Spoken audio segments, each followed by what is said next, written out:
Boss forged my signature. Revenge story starts. I found my boss's email to a rival plotting to steal my clients. His cologne lingered in my office like he'd already won. That was the moment I stopped being his pawn. If this story moved, you don't forget to drop a comment and subscribe to Viora for more unforgettable stories that speak to the heart. I'm Austin Halstead, 49 Logistics Director at Meridian Transport, a freight firm in Lincoln, Nebraska. 17 years in, I'd transformed their Great Plains division from a $600,000 loss into a $9 million powerhouse, closing $7 million in contracts yearly. Not a tycoon, but grounded $250,000 a year. A brick colonial on the city's west side, a GMC Sierra, and a life I'd rebuilt since my divorce 12 years ago. No kids, just me and my clients bound by trust. Meridian was my kingdom. I trained dispatchers, negotiated fuel deals, and sealed contracts over bourbon. My CEO, Henry Vaughn, 67, called me the linchpin. I thought my division was untouchable. Then Zane Fenwick, 53, the new operations chief, slithered in and burned it down. It started subtle. Zane, a polished shark from Kansas City, arrived after a buyout by Apex Equity Partners. He preached disruptive efficiency and scaled automation, his smile sharp as a blade. In strategy meetings, he scoffed at my client dinners as Stone Age.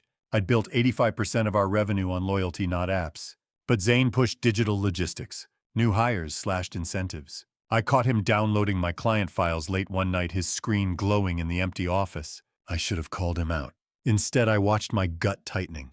The first cut was a $3 million contract with Prairie Grain Co., a client I'd nurtured for 13 years. Zane reassigned it to a rookie, claiming cost alignment. The deal collapsed. I stormed his office expecting a fight. He leaned back, smirking. Big picture, Halstead. Don't get sentimental. I leaned in, voice low. Sentimental. That's my client. His eyes glinted. Focus on your job.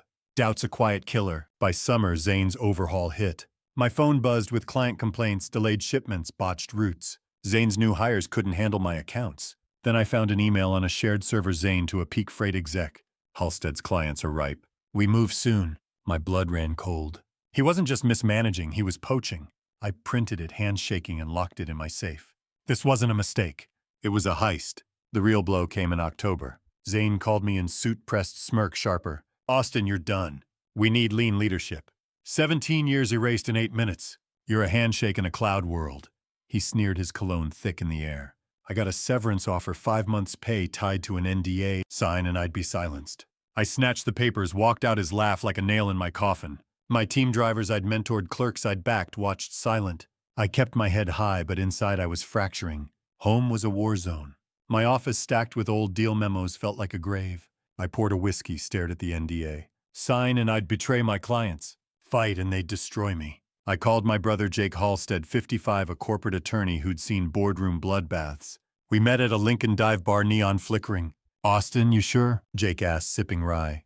Zane's stealing my clients. I've got proof. I slid the email across. He whistled low. This is big. You need a pro. He scribbled a name. Sloan Carter. P.I. She's a ghost. Expensive, but she cuts deep. I pocketed it, resolve hardening. Sloan was a storm, mid-40s with a hunter stare. We met in her downtown loft, city lights glinting.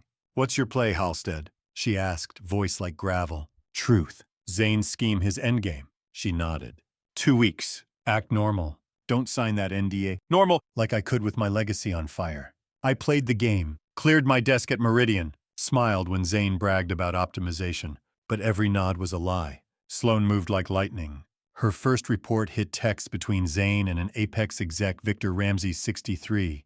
Planning to funnel my clients to Peak Freight. My client list, my life's work attached in an encrypted email to Peak Freight's board. The kicker, Zane was forging my signature on transfer memos, making it look like I'd approved the deals. My honor, my name stolen. I sat in my Sierra Lincoln's river, dark beyond the windshield, reading Sloan's file. This was a revenge story, but bigger, a corporate betrayal laced with financial fraud. I could have signed the NDA, walked away, but I'm built different. I called Jake. Get me to Apex's board, I said. I'm blowing this open. Jake paused. This is a cage fight, Austin. Ready. I gripped the phone. They broke me. I'm breaking them. The board meeting was a week out. I didn't tell Zane I'd be there. He thought I was beaten silent.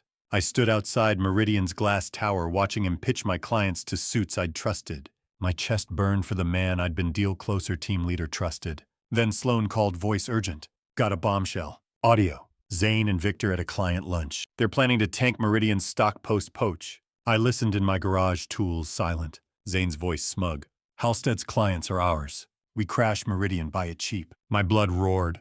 I sent it to Jake. Board gets this, I said, and my clients.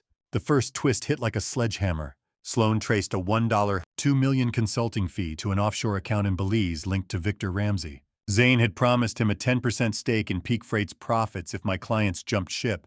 They weren't just stealing, they were rigging Meridian's collapse to profit on the wreckage. I met Sloan at a smoky bar, dawn breaking. What's the move? She asked, sipping bourbon. Confront Zane, now it's chaos. Or play their game smarter. I leaned back, mind racing. Zane thought I'd stay quiet. Victor thought he owned Apex. They were wrong. We bury them, I said, voice like iron. Jake filed a whistleblower report with Apex's board attaching Sloan's evidence. I hired a financial analyst, Riley Tate, 43, to dissect Meridian's contracts. $5 million in deals, my deals rerouted to Peak Freight over a year. My life's work siphoned off. Riley's report was a guillotine. You've got them cold, she said, handing it over. They're done. But they weren't. Zane called, voice slick. Austin signed the NDA. We can make this smooth. I let him ramble, recording. Smooth. You forged my name. He laughed uneasy. Big picture man. I hung up, sent the audio to Sloan. My phone buzzed again. Unknown number. A woman's voice, low, chilling. Back off, Halstead. You don't know who you're crossing. Click. My pulse spiked. Victor's ally. Someone higher. I locked the house, checked the cameras. Nothing. But the threat lingered, a shadow over my fight. This wasn't just about clients anymore. Zane, Victor, and whoever was pulling strings, they were coming for me and I was ready to strike. That woman's voice, low, icy, clawed at my nerves. You don't know who you're crossing, she'd hissed. Sleep was a lost cause. My Lincoln Colonial, once my stronghold, felt like a sniper's target. Every creak, every hum of the river set my pulse racing. But I wasn't buckling. I'm Austin Halstead, and I'd built Meridian Transport's Great Plains division into a $9 million empire. No way was I letting Zane, Fenwick, Victor Ramsey, or their corporate coup erase me. Dawn broke thick with Nebraska humidity. I called Sloan, my PI voice like steel. Got a threat. Female unknown. Dig into Victor's circle. Sloan didn't flinch. They're rattled, Austin. We're close. I'll trace his network. Next I hit up Riley, the financial analyst. What's new on the contracts? I asked. She was all business. They're sloppy. Another $1. $5 million rerouted to Peak Freight last night. Offshore Panama. I'm hunting the trust. My jaw tightened. Panama. This wasn't just client theft. It was a financial conspiracy bleeding Meridian dry. I drove to Meridian's headquarters, its glass facade a mockery of my exile.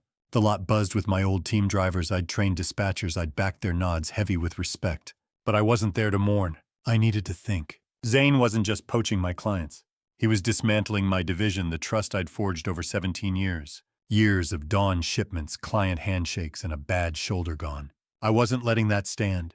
Midday, Jake called. Apex's board is spooked, he said. Your reports got them in a frenzy. They want you in tomorrow. You ready? I gripped the phone. Ready. I'm bringing hell. But Jake's tone shifted.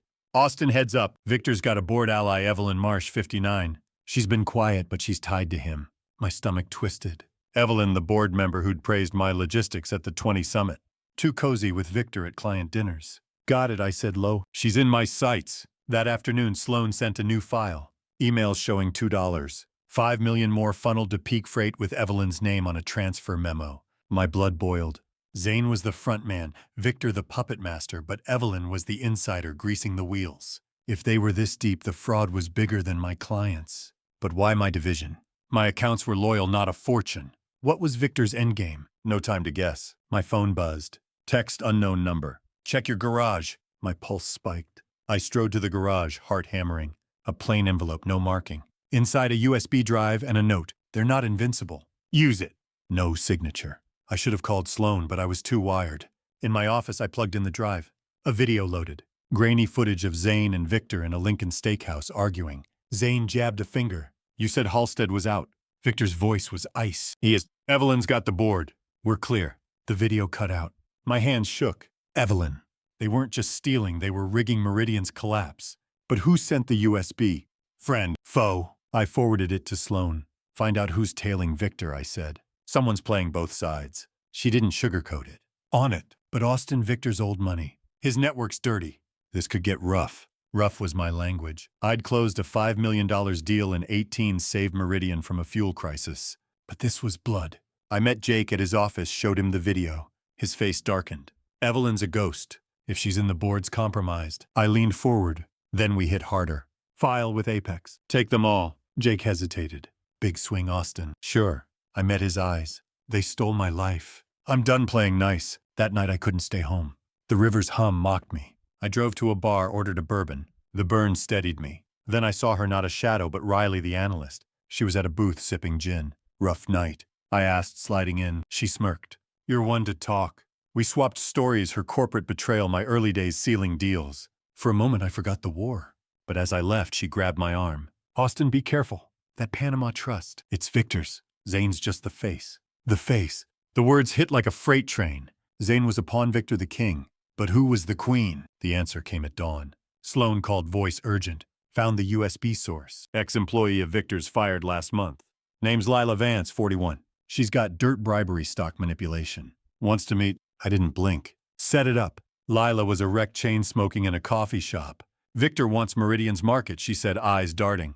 Your clients were the key to Peak Freight's takeover. Zane's job was to break you. My fists clenched. And Evelyn, Lila snorted. Evelyn's trapped.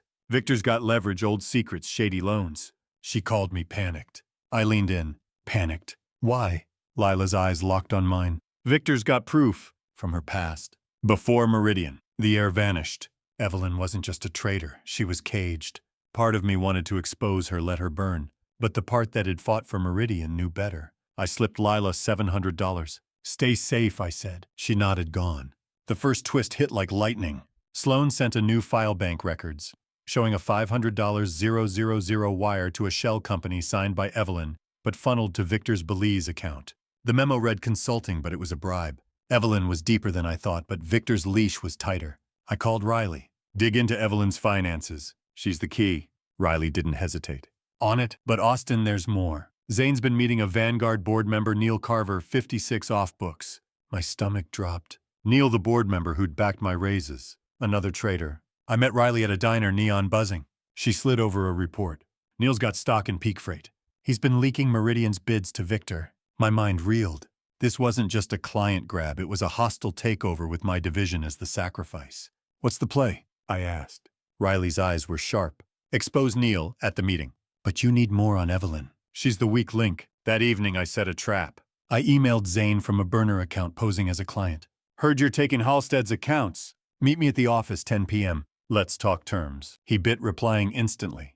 I'm there. I called Sloan. Zane's coming. Be ready. She was already positioned hidden in the lot with a camera. At 10 p.m. I watched from a shadowed corner as Zane arrived, pacing in his office. My phone buzzed. Sloan. He's not alone. Evelyn's there. My blood ran cold. Evelyn in the office at night with Zane. I crept closer, recording. Evelyn's voice was tense. Victor's pushing too hard. If Halstead talks, we're done. Zane laughed, cruel. He won't. He's broken. My chest tightened. They thought I was finished. They were wrong. The second twist hit harder. A car pulled up, headlights dim. Victor stepped out with Neil Carver. This wasn't a meeting, it was a war council. I texted Sloan. They're all here. Call the cops. Now. But then I heard a new voice, female from the office. You promised me protection. It wasn't Evelyn. It was Lila, the whistleblower. My stomach dropped. Was she double-crossing me? I edged closer, heart pounding. Lila was pleading. Victor's got my family. I had to give him your files, Halstead. Zane smirked. Too late. He's done. The third twist was a gut punch. My phone buzzed, a security alert from my house. Footage showed someone tampering with my truck's brakes. I zoomed in. Not Zane. Not Victor. A woman, face obscured, but her jacket matched one I'd seen in Evelyn's office. Evelyn wasn't just trapped, she was desperate, covering her tracks. I called Jake, voice low. Evelyn's playing dirty. We need to move faster. Jake's tone was grim. This is bigger than we thought. Apex's CEO, Clara Holt, 61, just called me. She's got a tip. Victor's been skimming Meridian's revenue for years, not just your clients. My mind spun. Clara, the CEO, was in my corner. Or was she playing her own game? I parked a mile from Meridian, rain falling. Sloan called. Lila's not a traitor. Victor's got her sister's medical records leverage. She's scared, but she's with us. I exhaled steady. Get her safe. We end this tomorrow. The board meeting loomed, but the stakes were higher now. Zane, Victor, Evelyn, Neil, and maybe Clara. This wasn't just about my clients or my name anymore. It was about saving Meridian and everyone who'd trusted me from a financial abyss.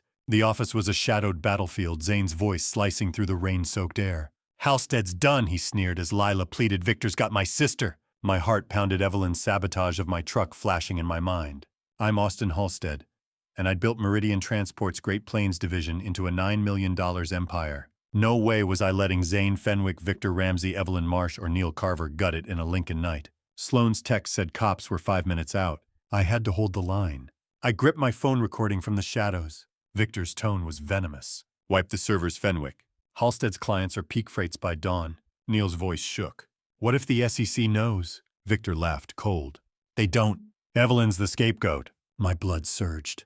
They were framing her, stealing my clients, torching Meridian. Lila stood trembling, clutching a laptop. Was she with them? Against them? I couldn't trust anyone, not after Evelyn's brake tampering, not after Clara Holt's cryptic tip.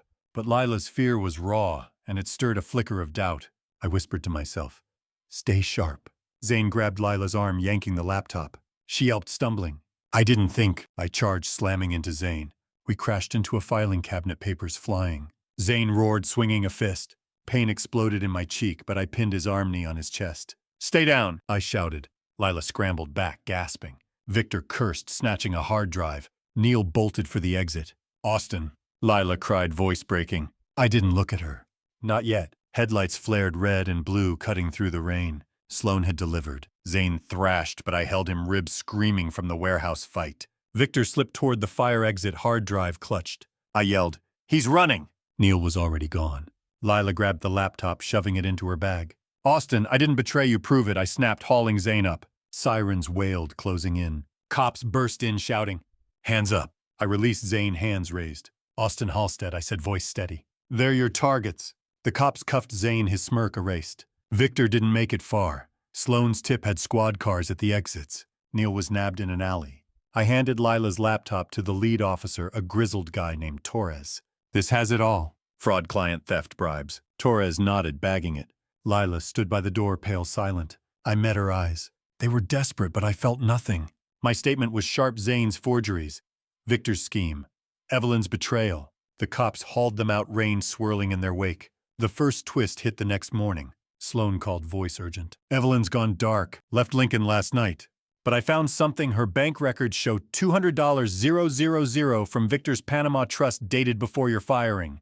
My stomach dropped. Evelyn wasn't just trapped. She'd been in deeper than I thought, taking bribes to sabotage Meridian.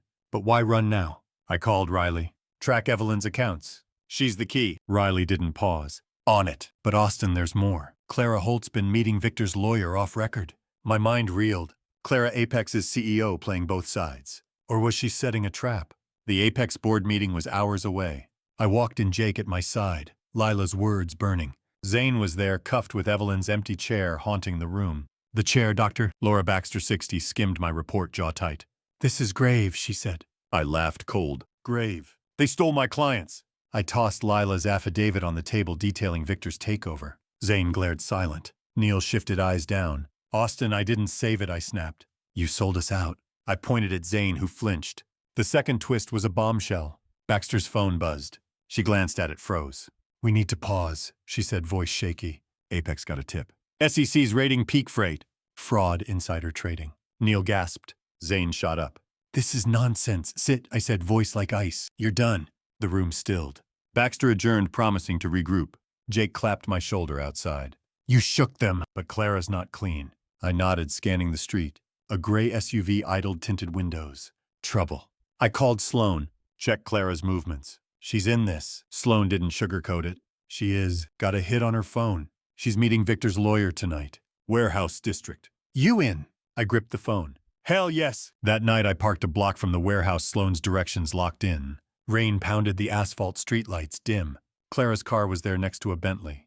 Victor's lawyer, Paul Grayson, 58. Voices echoed inside. I crept closer, phone recording. Clara was furious. "You said Halstead was silenced. Now the SEC's coming." Grayson's voice was smooth. "Relax. Evelyn's the fall guy. She'll take the hit." My blood boiled. They were framing Evelyn after she'd fled. But why was Clara here? The third twist hit like a freight train. A flashlight beam caught me. "Who's there?" A new voice, female. I froze. Footsteps. I bolted, ducking behind crates. The beam swept past. My phone buzzed. Sloane. "Get out." Clara's got security. Too late. A woman stepped out, gun drawn. Not Clara. Evelyn. Her face was gaunt, eyes wild. Austin, I didn't want this, she whispered. Victor's got my daughter's trust fund. My stomach twisted. Evelyn wasn't just a traitor. She was a mother cornered. I lowered my hands. Help me stop him. She hesitated, then nodded, lowering the gun. Sloane's car screeched up, headlights blazing. She leapt out, taser ready. Evelyn, back off. I waved Sloane down. She's with us. Evelyn handed me a flash drive. Victor's offshore accounts. Everything. I pocketed it, mind racing. The cops arrived, drawn by Sloane's call. They took Grayson, but Clara slipped away. Evelyn stayed, giving a statement. I'm done running, she said, voice breaking. I didn't trust her, but I believed her fear. Days later, the fallout hit. Victor's arrest dominated Lincoln news: fraud, bribery, stock manipulation. Zane flipped, spilling details for a plea deal. Neil faced charges, his board seat gone. The SEC froze Peak Freight's deals, halting Apex's buyout. My clients were secured $4. $5 million in contracts traced. Riley's evidence and Evelyn's drive sealed it. But the fourth twist came from Lila. She met me at a diner, sliding over a USB. Victor's private emails, she said. He blackmailed Clara with her past tax evasion old debts. I got them off his server. I stared at the USB. Part of me wanted to destroy it, let Clara's secrets die. But I kept it locked in my safe. Not for vengeance, but protection. Clara was out of my fight, but I wasn't taking risks. Weeks passed. I didn't return to Meridian. Instead, I got a call from Horizon Logistics, a rising freight firm in Des Moines. Their CEO, Tom Ballard, 58, wanted me to head their sales team. I walked into their boardroom, my record on display. Tom didn't blink. Name your terms. I did. $320, 0.008% equity, and a public statement calling me the client king. He shook my hand. Done. Meridian's board begged me to return, offering a VP role. I met them in their tower, their faces desperate. Austin, we need you, Baxter pleaded. I smiled, tore their offer in half. You had your shot, I said, walking out. The glass doors swung shut, final. Evelyn sent a letter a month later, scrawled on thin paper. I was trapped, she wrote. Thank you. I read it once, tossed it in the trash. Thanks didn't restore trust. Thanks didn't erase Zane's forgeries or Victor's schemes. I'd rebuilt my life stronger. That was enough. Horizon launched my division, contracts pouring in. I bought a new place, sleek, overlooking Des Moines skyline. Riley and I grabbed coffee sometimes, her sharp wit a spark. Not love, not yet, but something. But the fifth twist came late when Sloane called. Austin, one more thing. Clara's tip to the SEC. She sent it before your firing. She was trying to stop Victor from the start. My chest tightened. Had I misjudged her? Or was it another lie? I didn't know, and I didn't chase it. Some truths stay buried. The sixth twist cut deeper. My old Meridian clients, loyal to me, not the company, started calling. They wanted to follow me to Horizon. I didn't poach them. I didn't have to.